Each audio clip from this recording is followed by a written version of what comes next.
The file that refuses to sleep. In a quiet archive of the world, behind locked drawers and encrypted servers, there lies a file that refuses to die. Not because of what it proves, but because of what it whispers. A file tied to the name Jeffrey Epstein. A man who moved like a shadow through the brightest rooms on earth. Presidents shook his hand, billionaires flew on his planes, celebrities laughed beside him. And somewhere in that glittering world, darkness was growing quietly. The haunting part is not the crimes alone. The haunting part is this question: how could so many powerful people stand near the fire and claim they never felt the heat?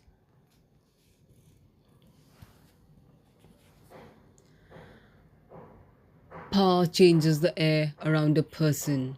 It bends rules. It softens questions. When wealth and influence become extreme, people are stop asking, is this right? They begin asking, will this affect me? And in those rooms of influence where deals are made over champagne and reputations are currency, morality sometimes becomes negotiable. Not everyone present is guilty, but silence can become its own kind of shadow. Why would famous people even be near someone like this? Did they not see? Did they not feel something wrong? The truth is uncomfortable. Celebrity culture builds bubbles. Inside those bubbles, people are constantly surrounded by admiration, excess, luxury, and influence. The world becomes smaller. The line between friendship, networking, and moral judgment begins to blur. Some may have simply believed the image, some may have ignored warning signs, and some may have chosen convenience over conscience. But the haunting question remains: at what point does ignorance become responsibility? Human beings are capable of astonishing denial. History has shown this again and again. When power, wealth, and social status intersect, people begin protecting the system that protects them.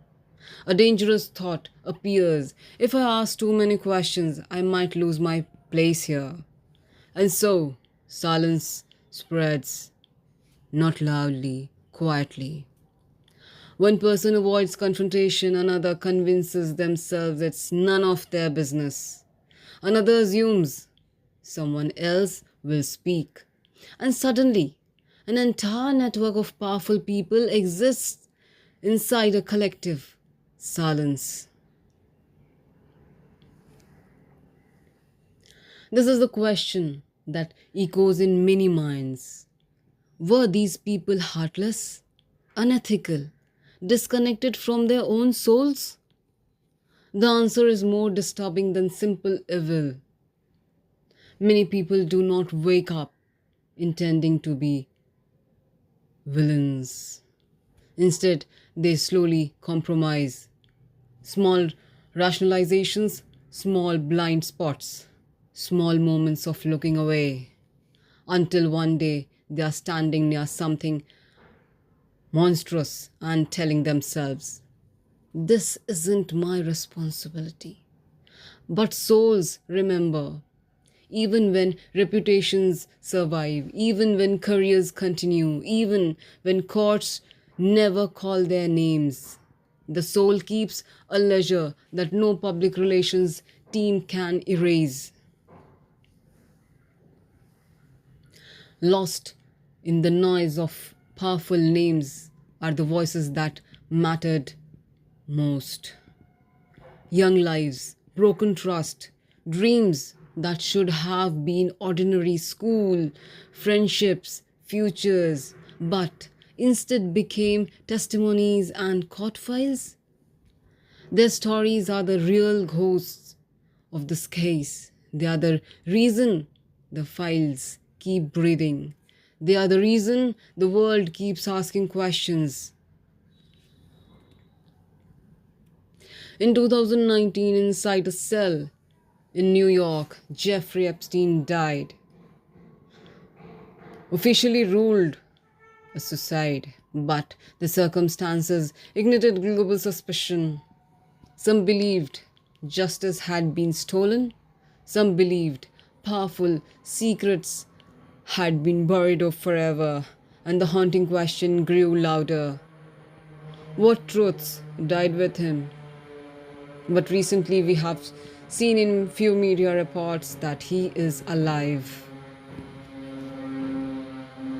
People talk about the island, about flights, about parties, about whispers that travel through media and courtrooms.